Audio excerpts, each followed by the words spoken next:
Okay, I am going to show you how to factor a trinomial. A trinomial, remember, has three terms. Tri means three. So we're going to look at things that have three terms. And I'm going to show you a method that I use in my class, and my students seem to catch on very quickly. And if it's a pattern, something that you keep doing over and over and over, you're more apt to remember it. So they like this bottoms up method. With anything that says factoring, you always want to look for that GCF first, especially if you have a huge trinomial, meaning that the coefficients on each of the letters are huge. Then you're going to try and see if you can't make that smaller by dividing out the greatest common factor first. But you got to remember to put that back in the front of your answer when you're done. All right, so we're going to jump straight into a problem so I can show you what this bottoms up method looks like. And I'm really bad about making up these problems, so I've pre-written some. So we are going to start with 2x squared plus 11x plus 14. And some folks will start out with a leading coefficient of 1 and do a whole bunch of problems, but I think that kind of confuses some students with this, the bottoms up method. So I just jump into any type, whether there's a coefficient or not. We're just going to do them all, plus signs, minus signs. We'll get through it. And it's going to be super helpful if you know your addition and subtraction rules for integers. So as long as you know, keep the sign of the bigger number, the signs are the same, you're going to add, those types of things. It'll make this lesson a little bit easier for you. If you struggle with your sign rules, then you're going to need to pick up a calculator and then try the different combinations. I call it the sign game. Some of my kids don't like playing the sign game because it's not a really fun game to play. But if you know your sign rules, you don't have to play the sign game. All right, so starting off, the first thing, using the bottoms up method is you're going to take the first coefficient and the constant. So we call this A, B, and C. So you're going to multiply A and C together. So 2 times 4 is a positive 28. This plus sign tells me I'm looking for two numbers that are going to add to give me this middle number.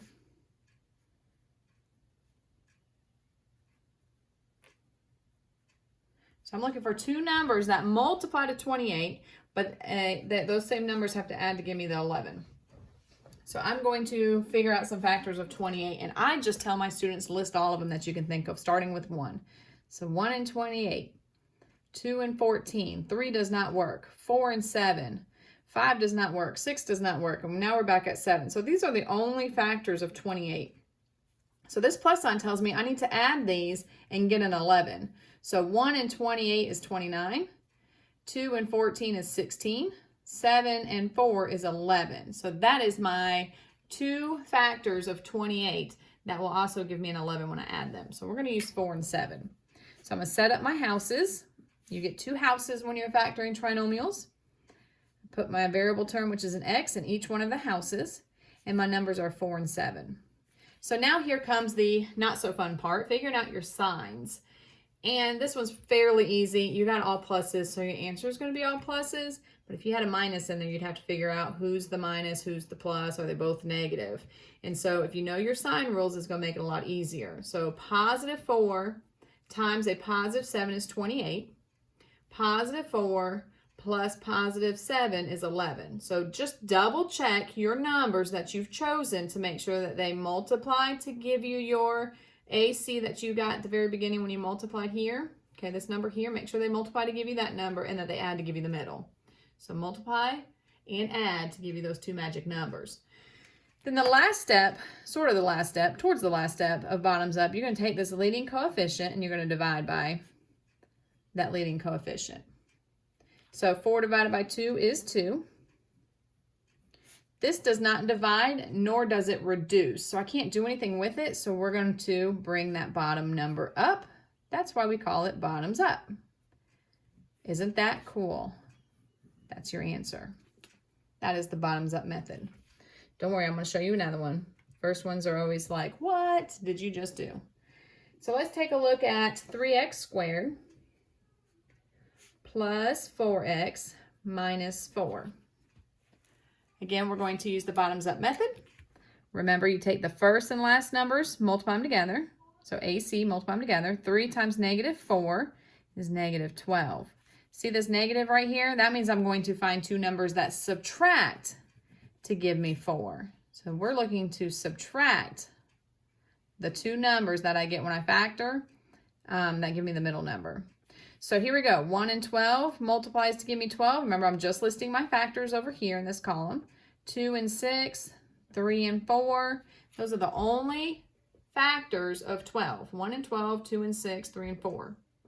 Now remember that minus sign? I said we were subtracting. How do I subtract to get a 4? Well, this gives me 11.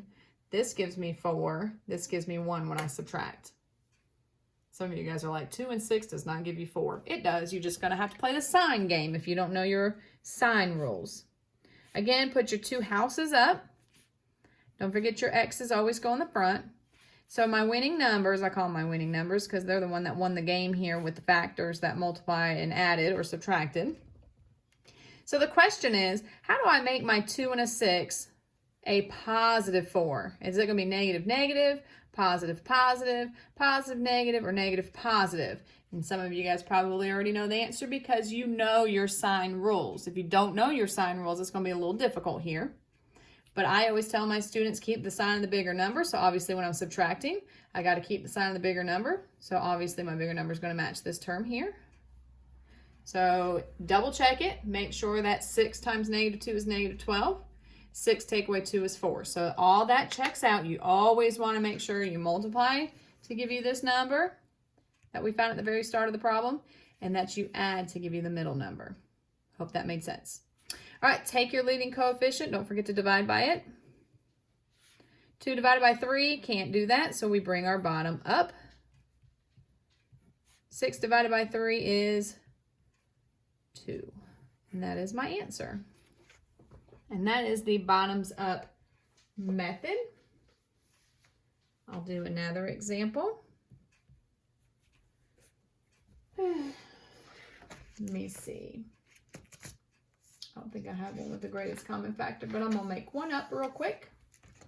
Let's see here. Let's do 9x squared plus, whoops,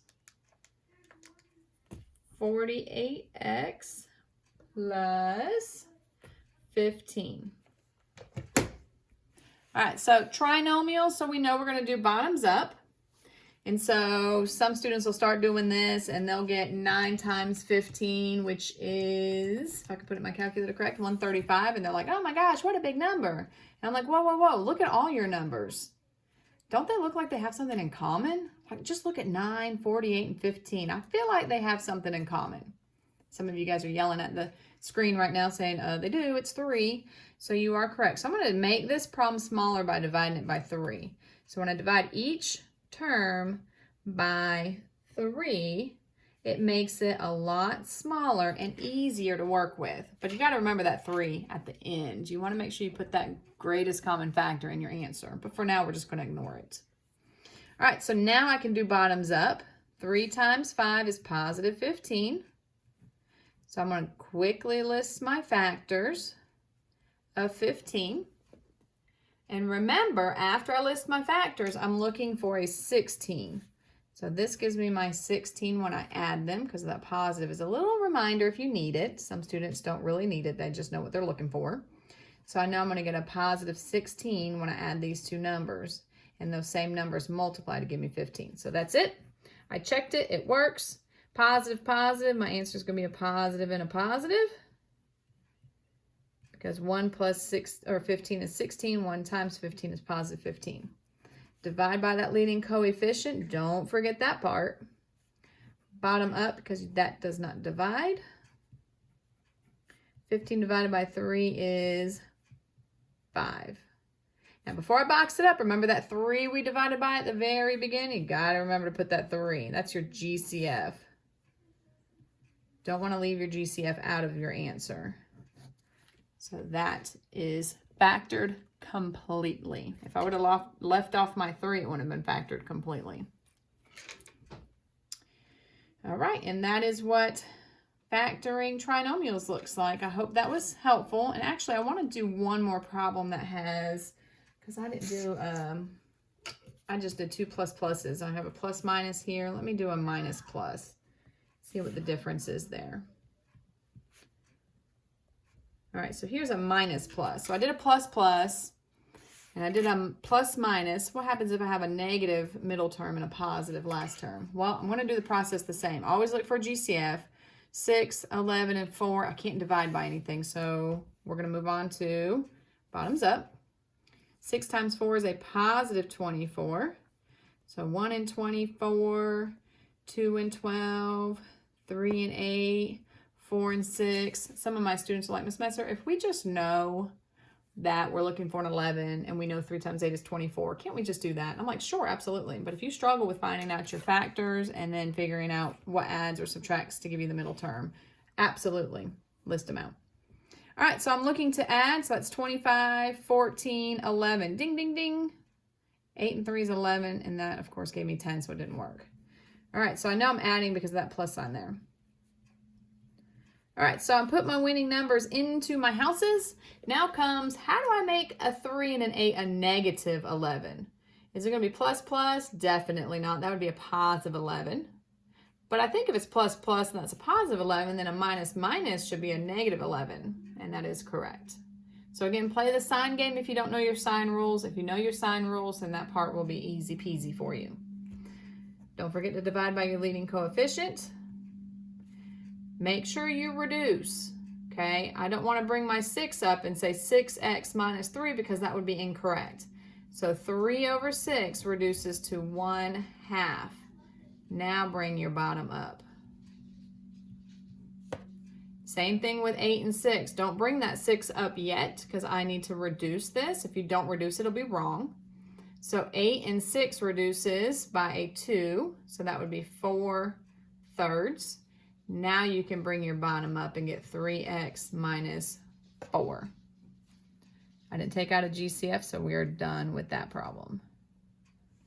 So be super careful. There's small little intricate rules here. Just like always reducing before you bring your bottom up. Don't forget your GCF if you divided by a number at the start. And watch those signs. Make sure they work. Okay, math only works if the signs work. That you're going to have a wrong answer. Well, I hope that little tutorial helped you with factoring using the bottoms up method. My students do very well with the bottom up method. So I hope that'll help you out. And just watch those signs. Thank you for watching.